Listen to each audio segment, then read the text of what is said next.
باللہ من الشیطان الرجیم بسم اللہ الرحمن الرحیم۔ عزیزان گرامی قدر، السلام ورحمۃ۔ آخری درس 2 اپریل 1982 کو ہوا تھا۔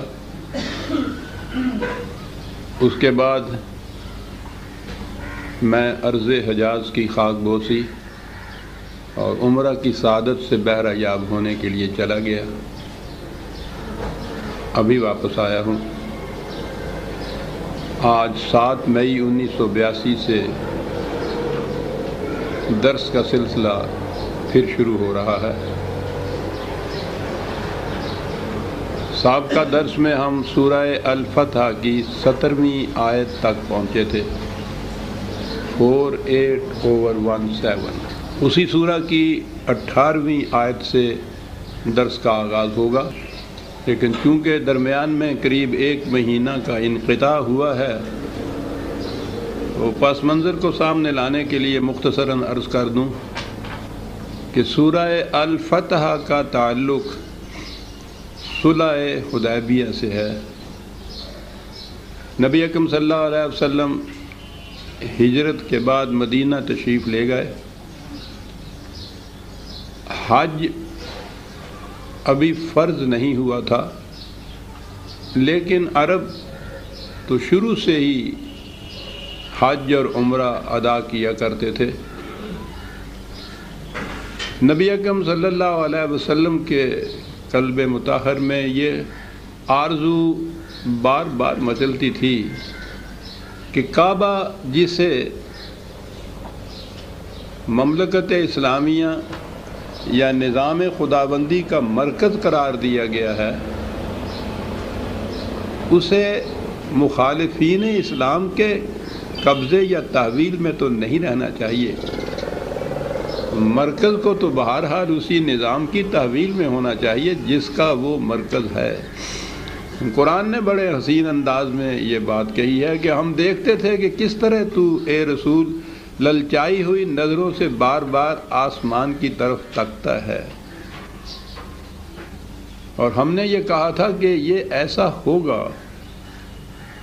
نظام کا مرکز تو اہل نظام کے ہاتھوں میں ہی ہونا چاہیے، لیکن معیشت کے پروگرام کے مطابق تو ہر بات اپنے وقت پر جا کر ہوتی ہے۔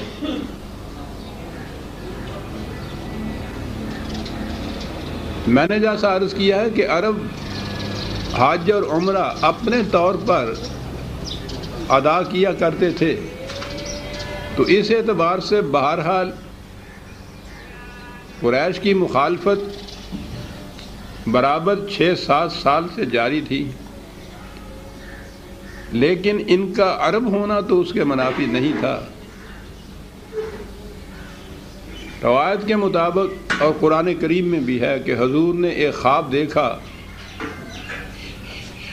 کہ آپ مکہ تشریف لے گئے ہیں، وہاں حج یا عمرہ کر رہے ہیں۔ سن 6 ہجری میں ذی قعدہ کے مہینہ میں آپ نے ارادہ فرمایا کہ مکہ چلیں اور وہاں اگر حج نہیں تو کم از کم عمرہ تو کر آئیں۔ یہ خبر سن کر صحابہ کی ایک کثیر جماعت ساتھ تیار ہو گئی۔ آپ تشریف لے گئے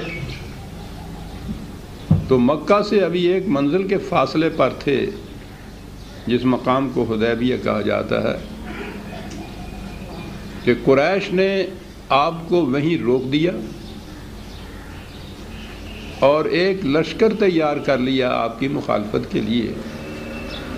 آپ نے فرمایا کہ تم دیکھ رہے ہو کہ ہم کوئی ساز و سامان یا ہتھیار اسلحہ سے لیس ہو کر نہیں آئے، ہمارا ارادہ جنگ کرنے کا ہے ہی نہیں، ہم تو عمرہ کرنے کے لیے آئے ہیں، اور پھر یہ جو مہینے ہیں ان میں تو ویسے ہی تمہارے یہ عرب کے قدیمی معاشرتی رسومات تھیں، آداب تھے، روایات تھیں ان کی، وہ ان 4 مہینوں میں جنگ ملتوی کر دیا کرتے تھے، لڑائی کیا ہی نہیں کرتے تھے۔ تو آپ نے کہا کہ یہ تو وہ مہینہ ہے کہ جس میں ویسے تمہارے عام رواج کے مطابق بھی جنگ نہیں ہوتی، تو ہم تو جنگ کے ارادے سے آئے ہی نہیں ہیں۔ لیکن انہوں نے پھر بھی ایک دستہ بھیج دیا اور اسے صحابہ نے جلدی مغلوب کر لیا، لیکن اس کے بعد ان سے کچھ نہیں کہا، ان سے کہا کہ واپس چلے جاؤ مکے، ہم نے جنگ نہیں کرنی۔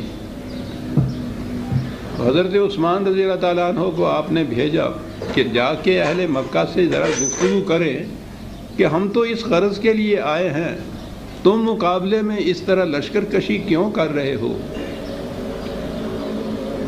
تو حضرت عثمان رضی اللہ تعالیٰ عنہ وہاں گئے تو بعد میں یہ خبر مشہور ہو گئی کہ انہوں نے گرفتار کر لیا ہے حضرت عثمان سے۔ اب یہ سننا تھا تو صحابہ کے بعد تڑپ اٹھے کہ یہاں تک نوبت پہنچ گئی ہے تو پھر ہم خاموش کس طرح سے بیٹھے رہیں؟ آپ نے بھی اس کا اندازہ لگایا کہ قریش کی نیت بد ہے، ہم ان کے گھر کے پاس آ گئے ہیں، اسلحہ تک ہمارے پاس نہیں ہے، جمعیت اتنی کم ہے ہمارے پاس، کوئی 1400 کے قریب روایت میں ہے کہ آپ کے ساتھ صحابہ تھے،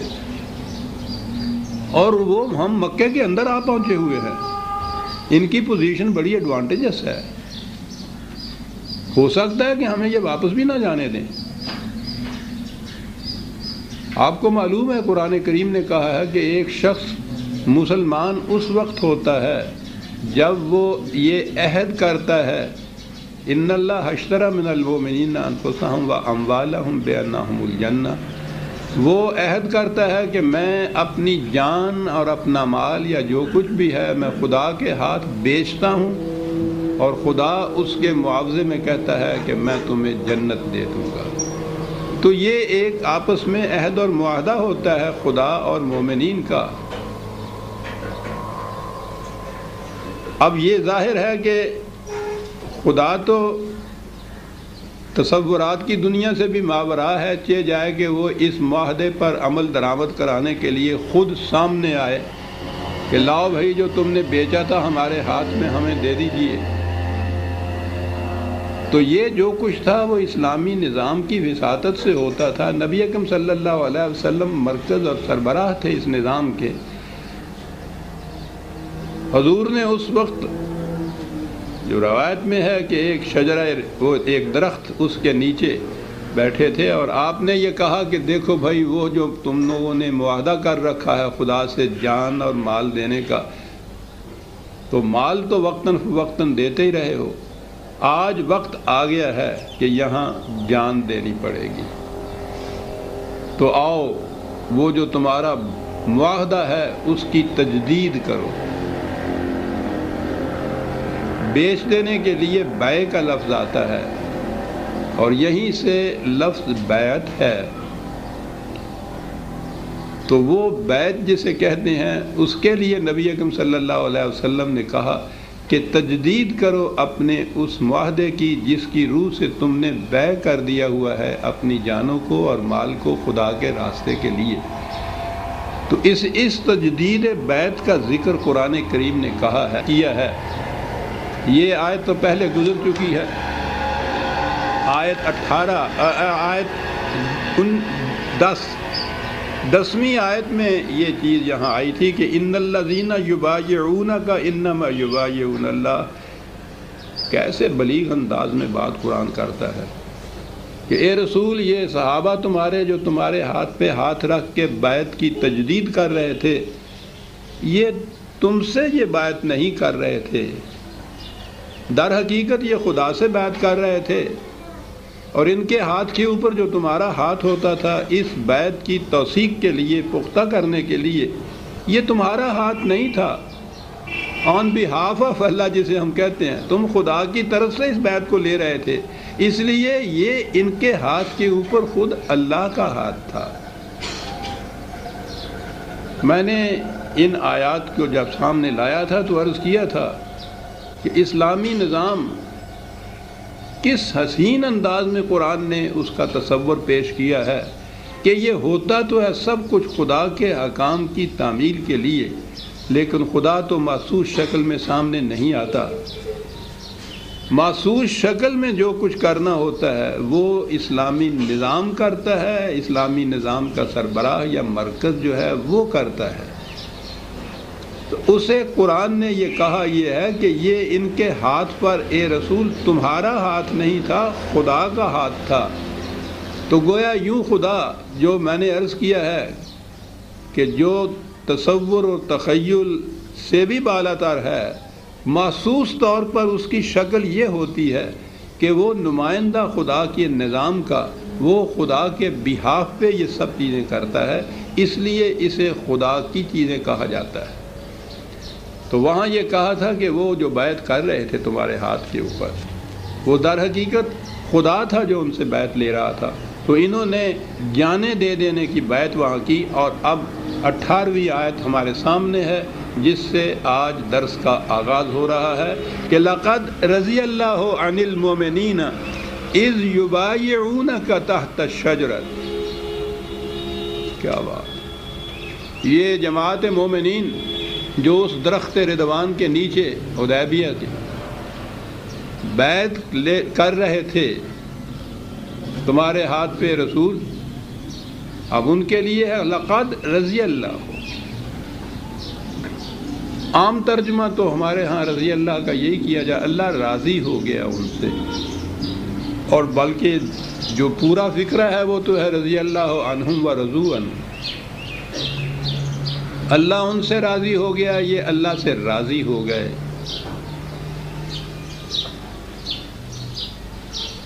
یہ راضی ہو جانے سے کہ تصور سے بات صحیح سمجھ میں نہیں آتی۔ اللہ راضی ہو گیا ان سے۔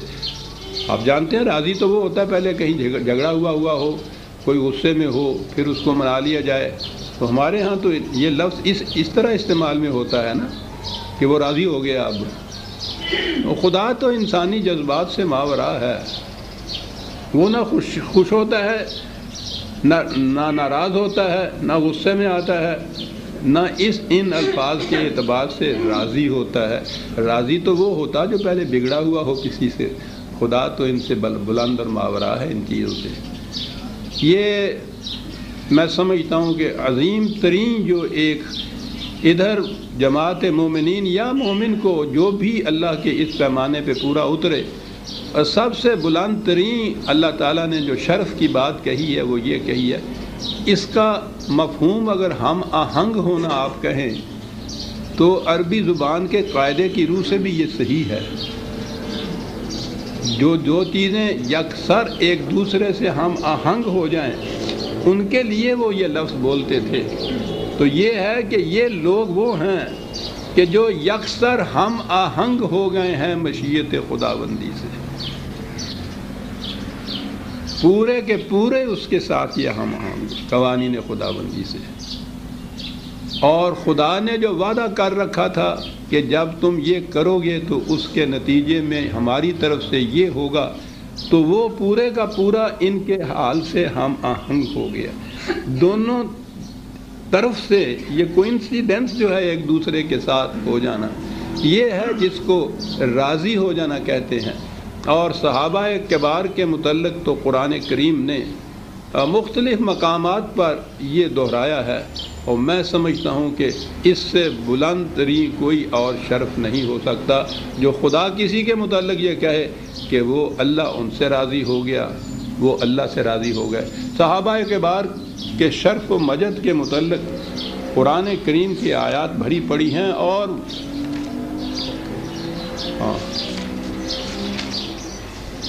چھوٹا منہ اور بڑی بات کی ہے کہ صحابہ کے متعلق میں کیا کہہ سکتا ہوں، لیکن میں سمجھتا ہوں کہ قرآن کی شہادت کے بعد ان کے بلند ترین مقامات کے متعلق کسی قسم کے شبہ اور ابہام کی ضرورت نہیں رہتی۔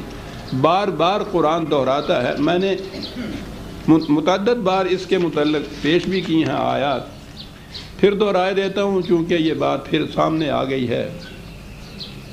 صحابہ میں کون کون سے گروہ شامل ہیں جن کے متعلق قرآن نے یہ سند دی ہے، یہ شہادت دی ہے کہ والذین آمنوا وہاجروا وجاہدوا فی سبیل اللہ والذین آووا ونصروا اولئک ھم المؤمنون حقا لہم مغفرۃ ورزق کریم۔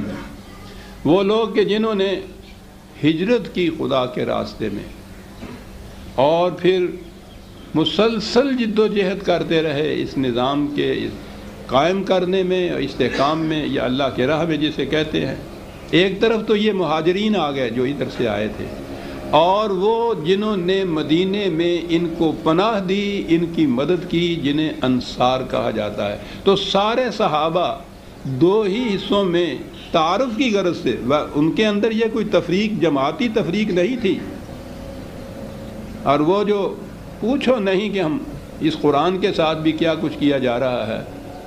تو پچھلے دنوں کسی صاحب نے یہ کہا تھا کہ ہم تو لکھتے ہیں نا کہ قرآن میں پارٹی بازی یا فرقہ بندی شرک ہے، امت واحدہ ہے، اس میں نہ سیاسی پارٹیاں ہو سکتی ہیں نہ مذہبی فرقے ہو سکتے ہیں۔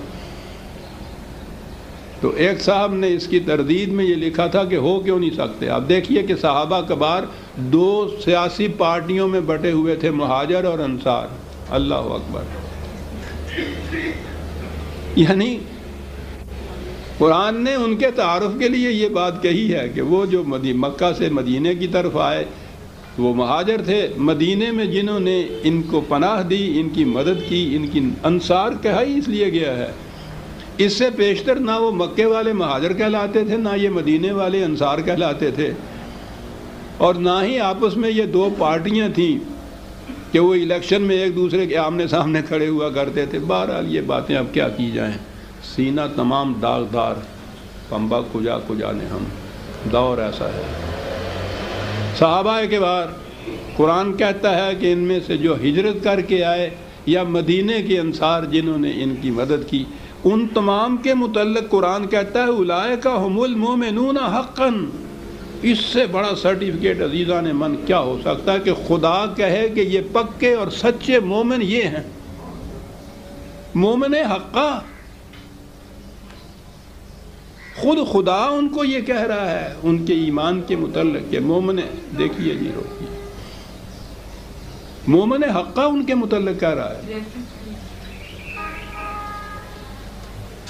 8/74، 8/74۔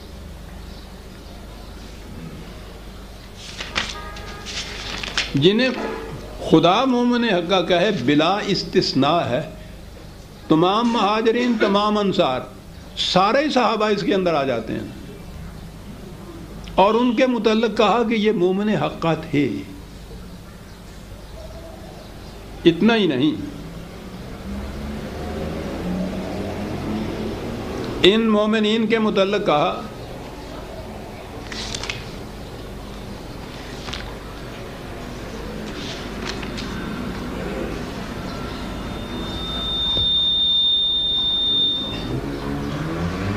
یہ ذہن میں خیال آ سکتا تھا کہ ایک تو وہ تھے کہ جو شروع میں ہی ہجرت کر کے آ گئے، ایک وہ تھے جو بعد میں ان کے ساتھ آ کے شامل ہوئے۔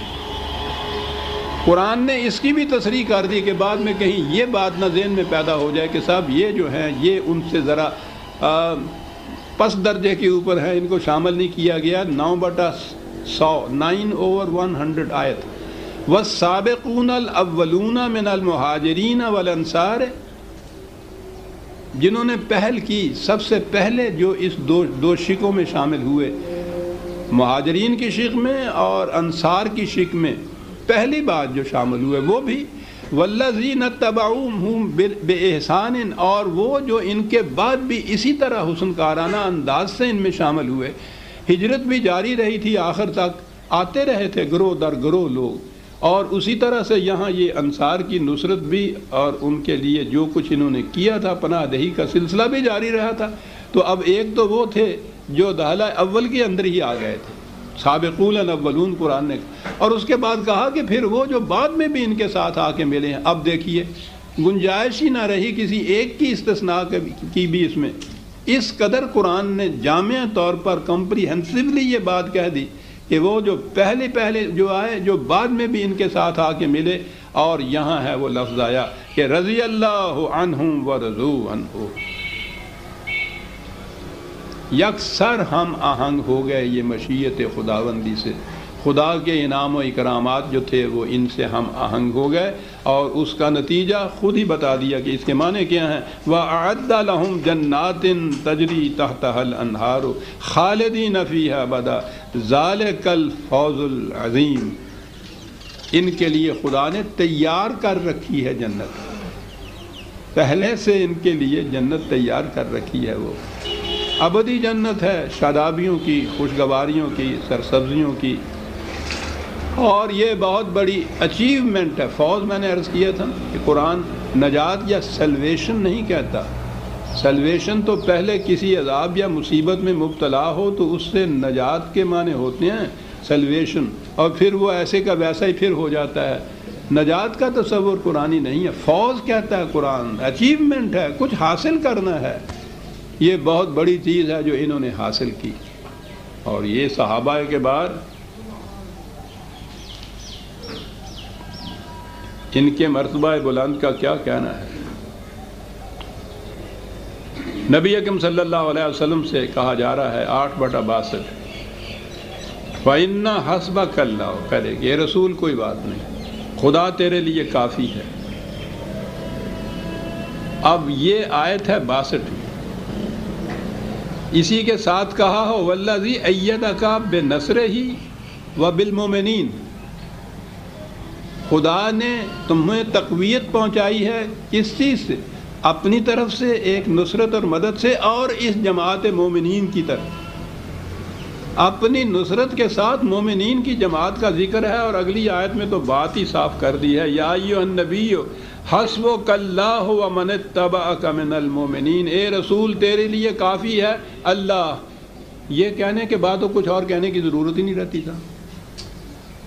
ٹھیک ہے، جس کے ساتھ اللہ ہو اس کو اور کیا چاہیے؟ کہا نہیں، تنہا اللہ ہی نہیں، یہ جماعت مومنین ساتھ ملا کے یہ ہیں دو جو آپ کے ساتھ کافی ہیں۔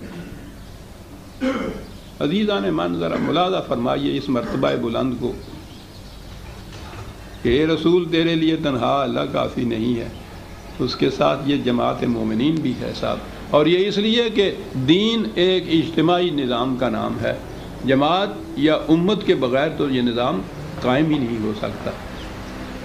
یہ تھے وہ صحابہ جن کے متعلق کہا کہ لقد رضی اللہ عن المؤمنین اذ یبایعونک تحت الشجرۃ فعلم ما فی قلوبہم۔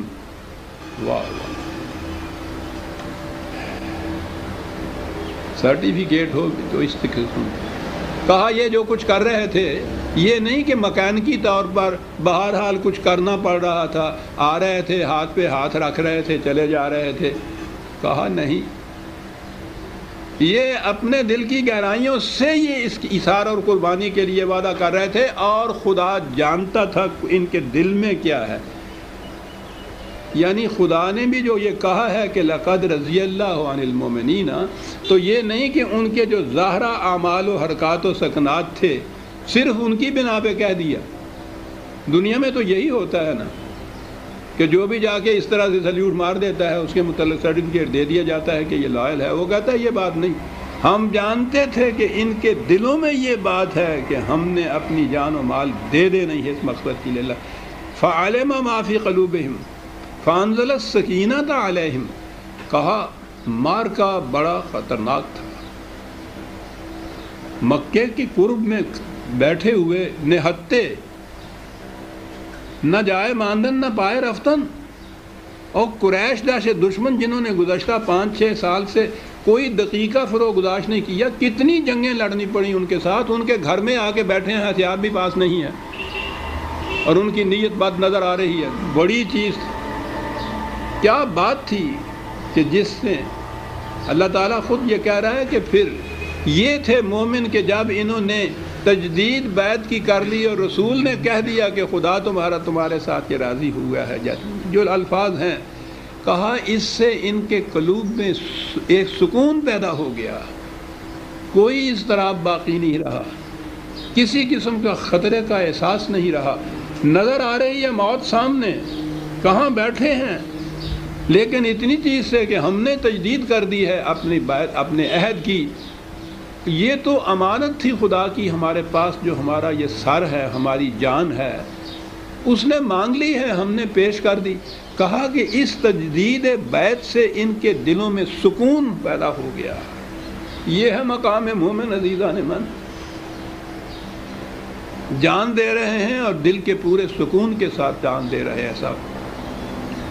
کہا انہوں نے یہ کیا اور ہم نے یہی نہیں کہ یہی ان کے دلوں میں سکون پیدا ہو گیا، وَأَصَابَهُمْ فَتْحًا قَرِيبًا، اس کیفیت نے ان کے لیے قریبی زمانے میں ہی اور فتح کے دروازے کھول دیے سر۔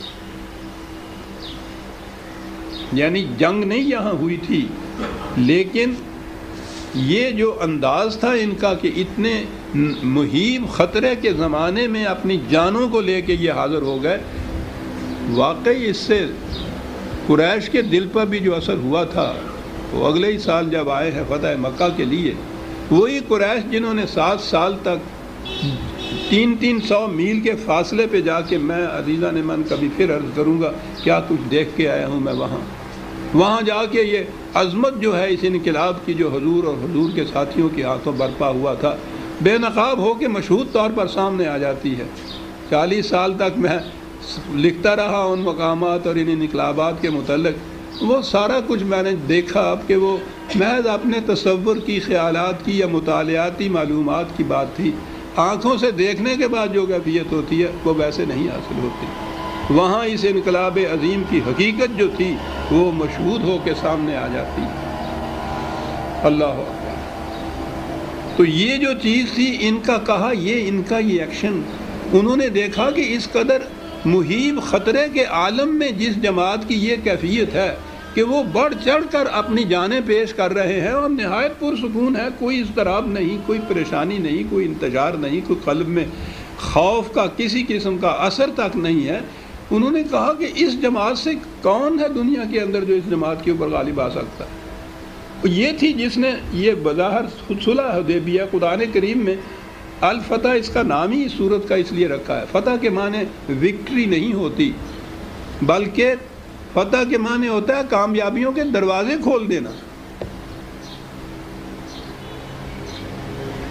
ان کے اس کردار کے مظاہرے نے کامیابیوں کے دروازے کھول دیے صاحب ان کے اوپر۔ بلا جنگ کیے ہوئے مکہ فتح ہو گیا، وہ بعد کی بات ہے۔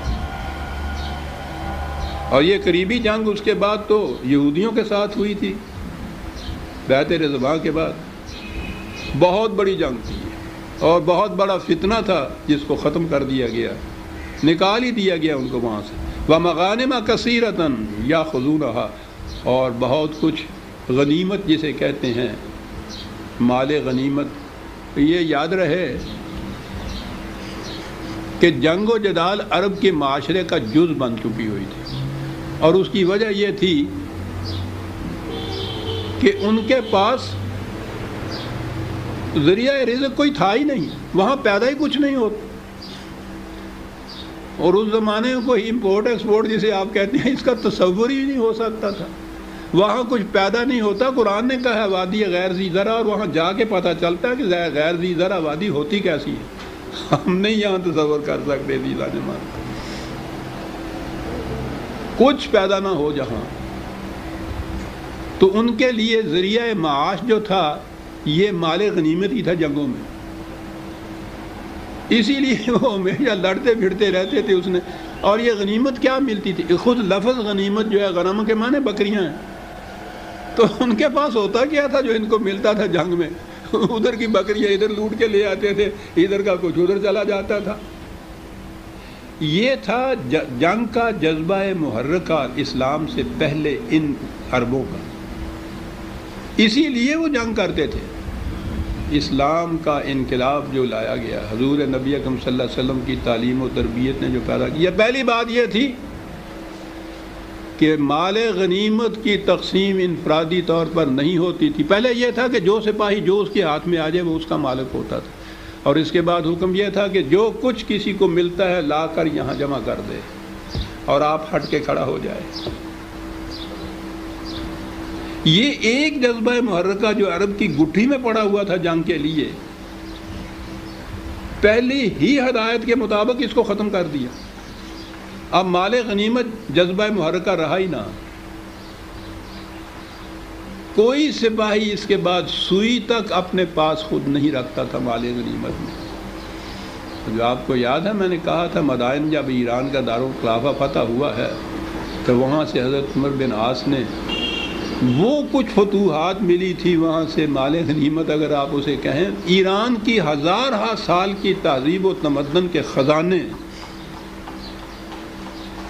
وہ تو اس کی تفصیل پڑھنے کی ہے جو کچھ وہاں سے ملا تھا۔ وہ اتنا بڑا قالین تھا، اٹھایا ہی نہیں جاتا تھا ان سے، یار وہ کیا معلوم تھا قالین کس کو کہتے ہیں تھا۔ تو وہاں سے یہ جو آیا ہے تو انہوں نے 7 خط لکھا تھا خلیفۃ المومنین حضرت عمر رضی اللہ تعالیٰ عنہ کی خدمت میں کہ آپ یہ کچھ دیکھ رہے ہیں، لکھا تھا کہ جو کچھ میں بھیج رہا ہوں اسے دیکھ کر آپ بھی اور وہاں ہمارے دوسرے بھائی جو ہیں وہ بھی یقیناً محو حیرت ہو جائیں گے۔ عربوں نے کبھی یہ چیزیں دیکھی تک نہیں کہ جائے کہ وہ ان کے مالک اور قابض ہو جائیں۔ کہا اس سے بڑی چیز جو باعث مسرت ہوگی تمہارے لیے وہ یہ ہے کہ یہ تمام چیزیں ملک کے مختلف حصوں میں بکھری ہوئی تھیں، جہاں ان سپاہیوں کو دیکھنے والا کوئی نہیں تھا، وہاں یہ چیزیں ان کے ہاتھ آئیں اور کسی نے ایک سوئی بھی اپنے پاس نہیں رکھی، ہر چیز لا کے یہاں مرکز میں جمع کر دی۔ عمر تمہارے سپاہیوں کا یہ کردار اس مال غنیمت سے کہیں زیادہ قیمتی ہے۔ آپ نے وہ خط پڑھا، آنکھوں میں آنسو آ گئے، کہا کہ یہ لکھا ہے کہ تمہارے سپاہی اتنی دیانتدار ہیں۔ حضرت علی رضی اللہ تعالیٰ عنہ پاس کھڑے تھے، انہوں نے کہا کہ عمر تمہیں کچھ معلوم ہے کہ یہ سپاہی اس قدر دیانتدار امین کیسے بن گئے؟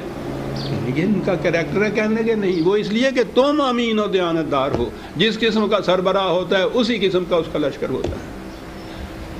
مسائل پہ مسائل حل کر جاتے ہیں یہ لوگ صاحب ایک ایک فکرے کے اندر۔ تو مال غنیمت بھی وجہ کشش نہ رہی ان سپاہیوں کے لیے، جذبہ محرکہ نہ رہا جنگ کے لیے۔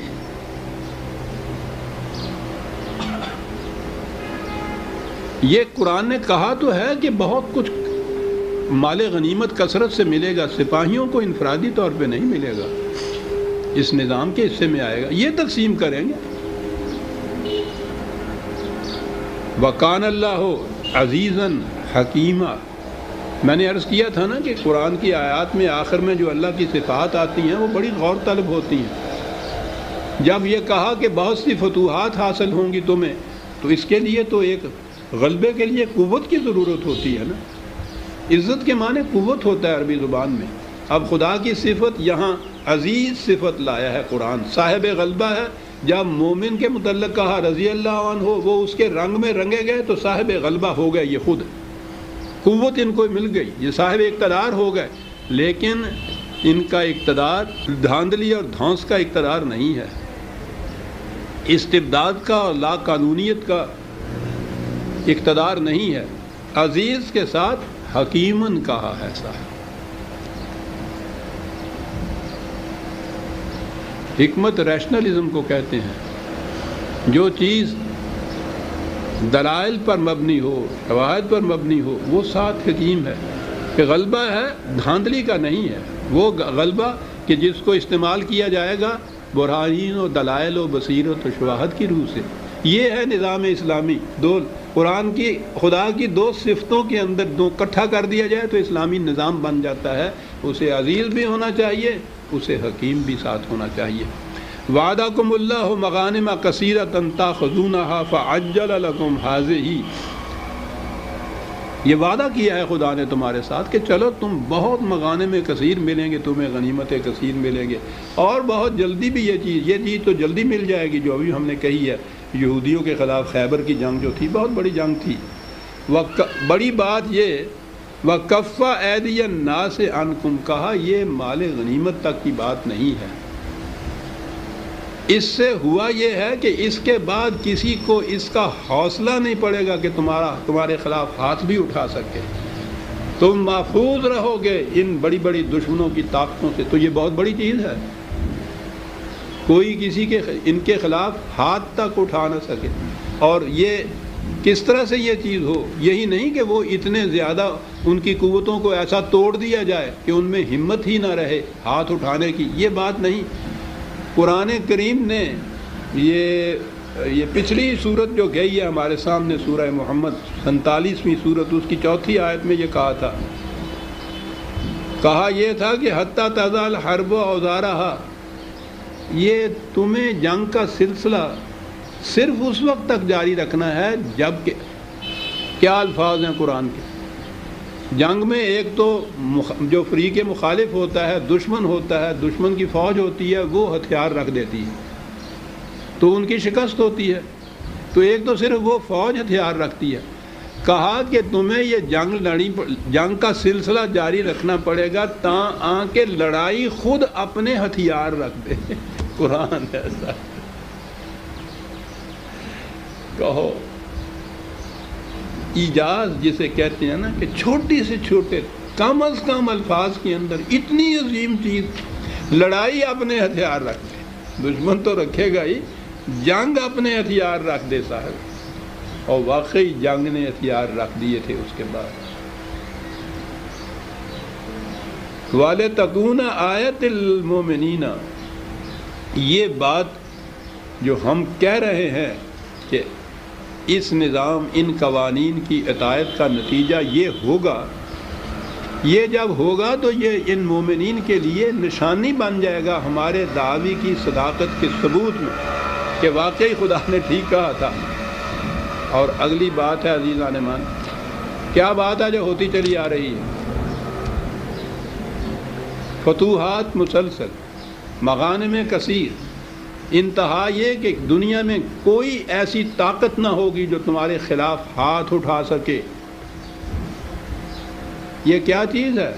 یہدیکم صراطا مستقیما، کہا وہ صراط مستقیم جس پر چلنے کی تم دعائیں مانگتے ہو نا نماز کی ہر رکعت میں، یہ ہے وہ صراط مستقیم جس پہ ہم تمہیں چلائیں گے۔ اللہ اکبر۔ جماعت مومنین کی صراط مستقیم ملاحظہ فرمائیے آپ، نماز کی ہر رکعت میں ہم اسے پڑھتے ہیں، اور ساری دنیا کے مغلوب اور مفتوح ہم بیٹھے ہیں۔ ایک عرب کے قریب یہ مسلمان مراکش سے انڈونیشیا تک ایک بحر زخار موجیں مارتا ہوا اس سمندر کے اندر، لا انتہا سمندر کے اندر چڑیا جتنا ایک جزیرہ اسرائیل نے اپنا نہیں ہے غضب کیا ہے، دوسروں کی سہارے سے، دوسرے کی مدد سے قابض ہیں۔ یہ اتنا بڑا سمندر ان کا بال بھی کا نہیں کر سکتا، بد دعائیں دیتا ہے، گالیاں دیتا ہے، وہ بڑھتے چلے جاتے ہیں سارے۔ اور ہر نماز میں، ہر نماز کی رکعت میں اہدنا الصراط المستقیم کی دعائیں بھی مانگ رہے ہیں۔ یہ صراط مستقیم ہے جو قرآن نے بتایا۔ وَأُخْرَى لَمْ تَقْدِرُوا عَلَيْهَا، کہنے لگے یہ تو تازہ باتیں ابھی ہم کہہ رہے ہیں کہ یہاں یہ بھی ہوگا، اور اس کے بعد بہت کچھ ابھی اور باقی ہے۔ قرآن نے تو یہ کہا ہے کہ تم اس میں، اس معاشرے میں یا اس جنت میں جو چاہو گے ہوگا، جو مانگو گے ملے گا۔ انتہا ہے یہ، لیکن وہ انتہا تو ہمارے پیمانے کی ہے، اور اس کے بعد ہے وَلَدَيْنَا مزید، اور ہمارے پاس اس سے بھی زیادہ کچھ اور ہے۔ یعنی جو تم چاہو گے ہوگا، جو مانگو گے ملے گا۔ انسانی ذہن اس سے آگے جا نہیں سکتا۔ کہا ہمارے پاس اس سے بھی زیادہ ہے۔ اس سے زیادہ کیا؟ کہا کیا تمہارا ذہن، کیا تمہاری مانگ، کیا تمہاری آرزو، وہ تو بڑی محدود ہیں۔ ہم جانتے ہیں کہ زندگی کی اگلی ارتقائی منزل میں تمہاری ضرورتیں، تمہاری خواہشات کیا ہوں گی، ہمارے پاس اس کے لیے بھی ہے۔ کیا بات ہے اس دینے والے کی، جو چاہو گے ہوگا، جو مانگو گے ملے گا، اور اس سے زیادہ بھی ہے ہمارے پاس کچھ اور۔ یہ ہماری مانگ اس دنیا کی زندگی کی، اس چھوٹے سے پیمانے کی جو ہمارا دماغ کہلاتا ہے، وہ تو وہی ہے جو بچے ہمارے ہاں وہ گھوڑا مانگتے ہیں، وہ مٹی کا، اور وہ موٹر مانگ دیتے ہیں یوں چابی سے چلنے والی، اور خوش ہوتے ہیں۔ تو ہمیں پتہ ہوتا ہے کہ یہ آخری چیز نہیں ہے جو یہ مانگ رہے ہیں۔ ہمارے پاس بیٹا اس سے بھی زیادہ بہت کچھ ہے۔ جب بیٹا جوان ہوگا تو پھر سچ مچ کا موٹر ملے گا نا۔ ایک لفظ میں قرآن کیا کہا گیا انسانی زندگی کے متعلق، کہ زندگی نے ابھی یہاں تھوڑا رک جانا ہے، بچے نے بچہ ہی نہیں رہنا ہے، اس نے تو بڑھنا ہے، پھولنا ہے، پھلنا ہے، جوان ہونا ہے، اس کے تقاضے بڑھنے ہیں، اس کی خواہشات بڑھنی ہیں، اس کی مانگیں کچھ اور ہونی ہیں۔ ہمارے پاس اس کے لیے بھی بہت کچھ ایسا ہے۔ کبھی کوئی اس نظام پہ عمل پیرا ہو کے تو دیکھے۔ وَلَوْ قَاتَلَكُمُ الَّذِينَ كَفَرُوا لَوَلَّوُا الْأَدْبَارَ ثُمَّ لَا يَجِدُونَ وَلِيًّا وَلَا نَصِيرًا۔ کہا اسی مقام کے اوپر اگر یہ جنگ کرنے کے لیے آ جاتے تمہارے ساتھ، عجیب چیز ہے، یعنی مکے کے کنارے پہ بیٹھے ہیں، اتنا بڑا جیل لشکر ان کے پاس، یہ نہتے، کہا یہ جو کردار جس کا ثبوت انہوں نے دیا ہے، اگر وہ یہاں جنگ کرنے کے لیے بھی آ جاتے تو اتنی بڑی شکست کھاتے کہ ان کو کہیں جگہ نہ ملتی، پناہ نہ ملتی کہیں۔ مومن ہو تو بے تیغ بھی لڑتا ہے سپاہی، لڑتا ہے انسان کا کردار، لڑتا ہے اس کا حوصلہ، اس کے ارادے، تلوار کی ضرورت ہے، لیکن یہ قوت بے پناہ ہوتی ہے صاحب۔ کہاں کہتا ہے قرآن کے کبھی؟ یہ تو انہوں نے خود مکے والوں نے دیکھ لیا تھا کہ ان کا مقابلہ نہیں کیا جا سکتا۔ کہتا ہے ذرا یہ لڑنے کے لیے باہر نکلتے تو ان کو پتہ چلتا، کہیں پناہ نہ مل سکتی ان کو، اللہ ہو۔ اور کہا یہ کوئی ایسی بات نہیں ہنگامی سی کہ ہم نے اس واقعہ کے متعلق کہا ہے کہ ایسا ہو جاتا، کہیں اس قسم کے اسباب جمع ہو گئے تھے اتفاقی طور پر اور ایسا ہوا، کہنے لگے یہ بات نہیں ہے، سنت اللہ التی قد خلت من قبل وَلَن تَجِدَ لِسُنَّتِ اللَّهِ تَبْدِيلًا۔ یہ تو خدا کی ایک روش چلی آ رہی ہے شروع سے، اور اس میں کبھی تبدیلی نہیں ہوگی۔ آپ کو یاد ہے، میں وہ جو لا کی ڈیفینیشن قانون کی ان کے ہاں ہے انگریزی زبان میں، سائنٹیفک چیز ہے وہ، اصل میں لا تو ان کے ہاں ہے ہی جو سائنس کے قانون کے مطابق چیز ہو رہی، تو اس کی ڈیفینیشن یہ ہے نا کہ if then، اگر یہ ہو تو اس کا نتیجہ یہ نکلے گا، یہ تو ہوا، اور اس کے آگے انہوں نے جو لا بننے کے لیے جو کہا ہے if then always، کہ ہمیشہ ایسا ہوگا۔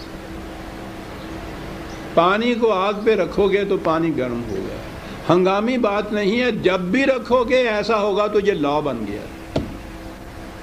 کہا یہ سب کچھ جو ہم نے کہا ہے اوپر، یہ ہنگامی اور اتفاقی بات نہیں ہے، if then تو ہو گئی بات کہ اگر اس قسم کی سیرت و کردار کا مظاہرہ کرو تو کوئی تمہارا مقابلہ نہیں کر سکتا،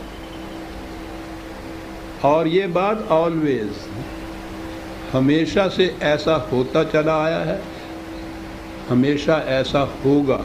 سنت اللہ التی قد خلت من قبل وَلَن تَجِدَ لِسُنَّتِ اللَّهِ تَبْدِيلًا۔ قرآن کریم نے ایک تو کلمات اللہ کہا ہے اور ایک سنت اللہ کہا ہے، دونوں کے متعلق کہا کہ اس میں تبدیلی نہیں ہوتی۔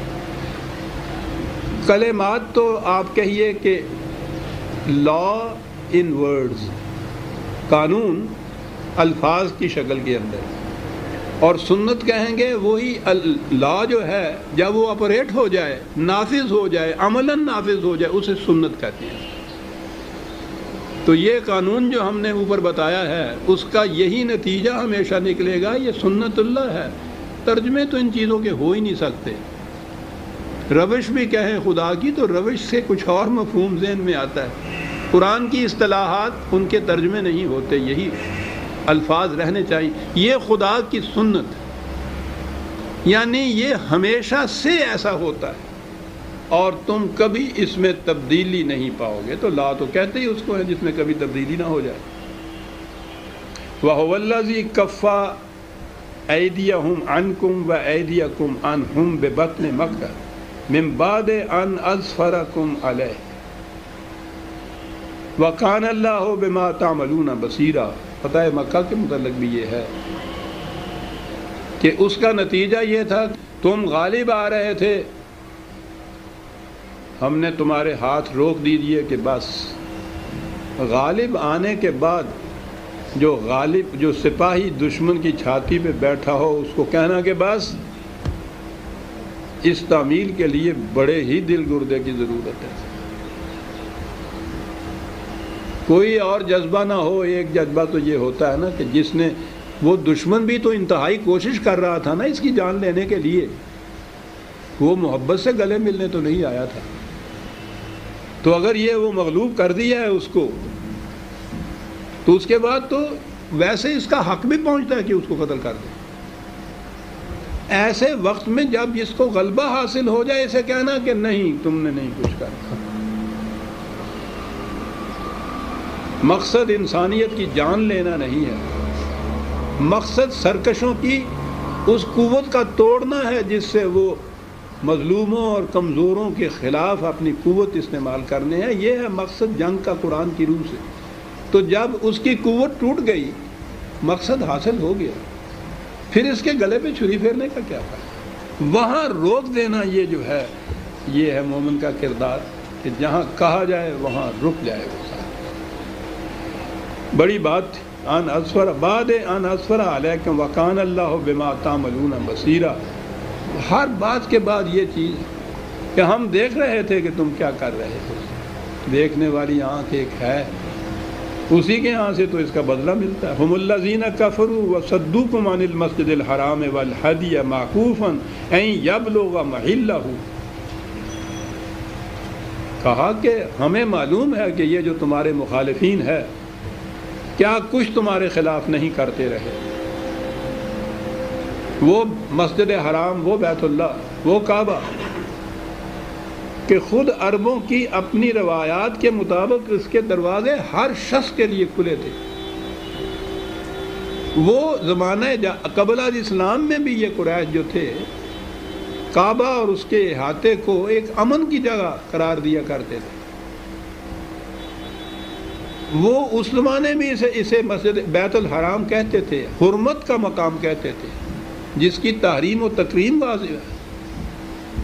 سب یہاں آتے تھے، ایک دن حج کا تقریبی نہیں، 4 مہینے کے لیے جنگ انہوں نے بند کی ہوئی تھی۔ یہ پہلے سے چیز چلی آ رہی تھی صاحب۔ کہا کہ ان روایات کے حامل قریش جو تھے، اور یہ عرب اپنی روایات کے بڑے پابند تھے، یہ تمہارے معاملے میں قرآن کہتا ہے کہ تمہارے معاملے میں تو انہوں نے نہ کوئی رشتہ داری کے اصول کو قائم رکھا، نہ اپنی روایات کو باقی رکھا، انتہا کر دی مخالفت کی تمہارے لیے۔ انہوں نے اس مسجد حرام تک آنے کے راستے میں بھی رکاوٹیں بن کے مار گئے، جہاں کسی کو یہ نہیں روکتے تھے اس سے پیچھتے۔ انتہا تھی یہ مخالفت کی، حتیٰ کہ تم اپنے جو تحائف لائے ہو اپنے ساتھ، یہ جب آتے ہیں حج کرنے کے لیے تو بہت بڑا اجتماع ہوتا تھا، اور مکے والوں کے پاس تو اپنے کھانے کو بھی کچھ نہیں ہوتا تھا بیچاروں کو۔ تو قرآن نے یہ کہا کہ اتنے مہمان جو یہاں آ جائیں گے تو ان کی روٹی کا انتظام کیا ہوگا؟ ان آنے والوں سے کہا کہ تم اپنے ساتھ اپنا کھانے کا انتظام لاؤ۔ اور یہ آج بھی اس قسم کے علاقوں میں یہ گوشت ہی سب سے بہترین رزق کا سامان ہوتا ہے، اور پھر وہ اس قسم کا سامان، یعنی یہ ہے حکمت جس کو ہے کہ جس کو کہیں اٹھا کر لانے کی، لادنے کی، ٹرکس کی بھی ضرورت نہ ہو کہ اس میں لاد کے لائے۔ تو کہا کہ ٹھیک ہے ان اونٹوں کو لے آؤ، ضرورت سے زائد کچھ اونٹ ساتھ رکھ لیا کرو، جب ادھر آؤ تو اس پہ مال تجارت لاد لیا کرو۔ یہ وہاں جا کے جب مال تجارت تم ان پہ سے اتار دو گے تو یہ فالتو ہو جائیں گے نا۔ چلتا پھرتا ہوا خوراک کا ایک جہاز تمہارے پاس ہے، اس کو ذبح کرو اور 4 دن تک کھاؤ۔ کیا انتظام ہے صاحب وادی غیر ذی زرع میں۔ اور انہیں اب بھی ہمارے ہاں ان پٹھانوں کے اندر بھی یہ ہے کہ اگر گوشت مل جاتا ہے تو وہ روٹی موٹی کی کوئی پرواہ نہیں کرتے۔ کہا کہ یہ جو تمہارے ساتھ، اور دوسرے لوگ بھی دے دیتے تھے کہ وہاں آپ جانا تو ہماری طرف سے یہ چاول لے جاؤ بھی تھوڑے سے لاد کے ان کے اوپر، ہماری طرف سے یہ کچھ گھی لے جاؤ۔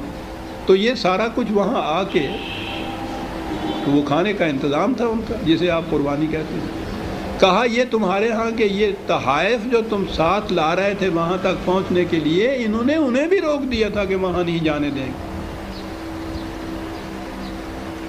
کہا کہ وہاں ایسی حالت میں بھی ہم نے تمہیں کیوں روک دیا تھا؟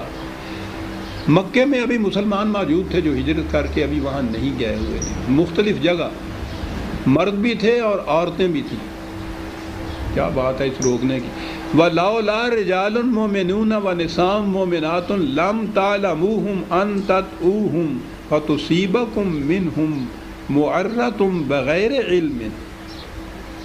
کہا کہ اگر اس صورت میں تم مکے پہ چڑھائی کر دیتے تو وہاں تو یہ مومن مرد عورت مختلف مقامات کے اندر تھے، اور ہو سکتا ہے کہ وہاں وہ بیچارے ابھی چھپے ہوئے ہی بیٹھے ہوں، ان کی دشمنی کی وجہ سے انہوں نے اس کا اظہار بھی نہ کیا ہو، لیکن بہرحال مختلف مقامات پہ تھے، تم حملہ کرتے تو اس حملے میں تو پھر یہ تفریق نہیں کی جاتی کہ اس مکان پہ گولہ نہ پھینکو کہ اس میں اپنے بستے ہیں، تو وہ تو پھر سب آ جاتے ہیں زد میں۔ کہا اگر یہ صورت پیدا ہوتی اور وہ تمہاری زد میں آ جاتے اور ان کا نقصان ہوتا، عزیزان من قرآن کا اعجاز ہے، الفاظ ہی نہیں بلکہ وہ تو جس کو پروناؤن یا ضمائر کہتے ہیں، حرف جس کو کہتے ہیں، وہ تو اس میں بھی وہ بات کہہ جاتا ہے صاحب جو فکروں میں نہیں کہی جا سکتی۔ تصیبکم منہ، کہا کہ بغیر جانے ہوئے، یعنی ان کو نقصان پہنچتا، وہ جو مکے میں رہنے والے مسلمان، یہ نہیں کہا کہ انہیں نقصان پہنچ، کہا تمہیں نقصان پہنچ جاتا اس سے، ان کا نقصان تمہارا نقصان۔ مومن کی تو کیفیت یہ ہے کہ کسی ایک مرد مومن کا نقصان پورے جماعت مومنین کا نقصان ہوتا ہے۔ یہ قوم دیکھیے کیا کہہ رہا ہے، اگر تم ایسے حملہ کر دیتے بغیر جانے ہوئے، اگر وہاں انہیں نقصان پہنچتا، ہم یہی کہتے، دنیا کا ہر مورخ ادیب یہی کہتا کہ انہیں نقصان پہنچ جاتا۔ یہ الگ بات ہے پھر تم یہ کہتے کہ تمہیں اس کا بہت افسوس ہوتا۔ قرآن یہ انداز ہی اختیار نہیں کرتا، کہتا اگر یہ کچھ تم کرتے تو تمہیں اس سے جو نقصان پہنچتا اس کا تمہیں بعد میں بڑا افسوس ہوتا، تمہیں انتا۔ دیکھا آپ نے قرآن کیا بات کر جاتا ہے۔ جبھی میں نے کہا تھا نا کہ قرآن کے کسی لفظ سے بھی یوں ہی آگے نہیں گزر جانا چاہیے، کھڑے ہونا چاہیے کہ یہ بات اس نے فَتُصِيبَكُمْ کیوں کہا۔ لِيُدْخِلَ اللَّهُ فِي رَحْمَتِهِ مَن يَشَاءُ، ہم نے جو تمہیں اس وقت روک دیا تھا کہ نہ حملہ نہیں کرنا، تو وہ اسی لیے تھا کہ خدا اپنے صاحبان رحمت کے نیچے رکھنا چاہتا ہے ان مومنین کو، تمہیں بھی اور انہیں بھی۔ تو بچا لیا ہم نے، انہیں بچا لیا ہم نے کہ تمہارے حملے کی وجہ سے نادانستہ ہی جو انہیں تکلیف پہنچتی اس سے بچا لیا، تمہیں اس سے بچا لیا کہ اس نقصان، ان کے اس نقصان کے بعد تم اسے اپنا نقصان سمجھتے اور اس کے اوپر تمہیں حرف ندامت ہوتا، اس سے بچا لیا اللہ نے تمہیں، یہ اس کی رحمت۔ لو تزیلوا لعذبنا الذین کفروا منہم عذابا الیما، ہاں اگر ایسی صورت ہوتی کہ ان کو تم وہاں جو مومنین ہیں جو تمہارے مخالف نہیں تھے، دشمنوں میں سے الگ کر دیتے ایک طرف، تو پھر یہ ٹھیک تھا کہ باقیوں کے ساتھ تم جنگ کرتے، لیکن ایسی صورت تو نہیں پیدا ہوئی تھی، وہ تو بکھرے ہوئے انہی کے اندر تھے، اس لیے یہ کیفیت وہاں پیدا ہو جاتی، تو یوں ہم نے روکا تھا۔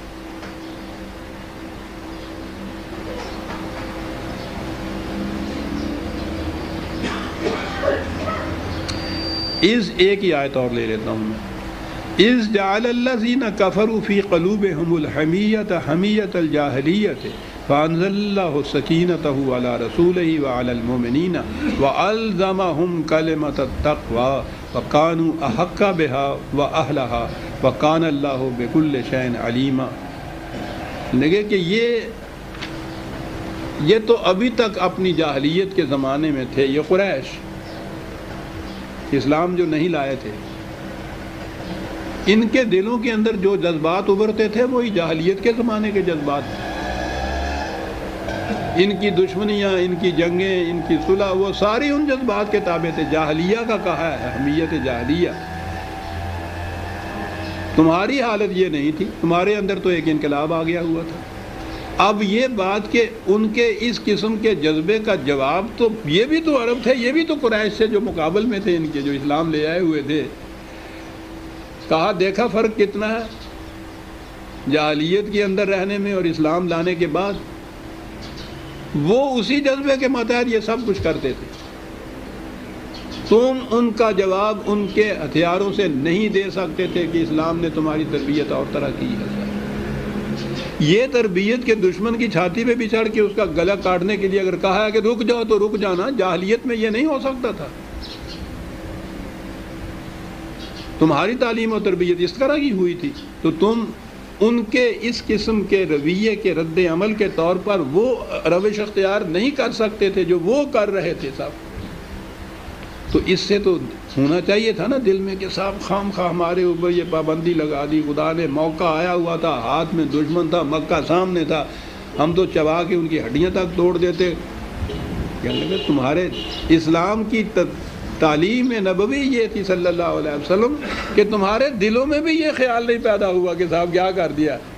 فانزل اللہ سکینہ. ان کے اس قسم کے رویے کے رد عمل میں بھی تمہارے دل میں سکون اور سکینت تھی، اضطراب نہیں تھا، جوش نہیں تھا، حمیت جاہلیہ نہیں تھی. اس لیے کہ وَأَلْزَمَهُمْ كَلِمَةَ التَّقْوَى. یہ جو تقوی کا لفظ بڑا جامع ہے قرآن میں. الزمہم، چپکا دی تھی، بات لگا دی تھی تمہارے قلب کے ساتھ یہ خدا کے تقوی کا جو اس نے فرائض عائد کیے ہیں ان کا تقاضا یہ ہے. یہ بات ہر وقت چپکی ہوئی تھی تمہارے قلوب کے ساتھ اور واقعی تم ہی اس کے زیادہ مستحق تھے جو کچھ تمہارے ساتھ یہ ہوتا ہے. باقی رہا یہ کہ جو کچھ اس ایسے مواقع کو بھی اس قسم کی بات جو بظاہر نظر آتا ہے کہ ہمارے لیے نقصان کا باعث ہے، بالکل نہیں. خدا جانتا ہے کہ کون سی بات تمہارے لیے نقصان کا موجب ہے اور کون سی بات فائدے کا موجب ہے. سورہ الفتح کی آیت 26 تک ہم آ گئے. وقت بھی ہو گیا ہے اور میں نے روک بھی دیا ہوں کہ آگے بات ایک اور بڑی اہم آتی ہے. حضور کا ایک خواب جس کے متعلق قرآن نے یہ کہا ہے کہ اس کو سچا کریں گے، تو وہ چیز اہمیت سے سمجھنے کی ہے. 27ویں آیت سے ہم آئندہ دیں گے. ربنا تقبل منا.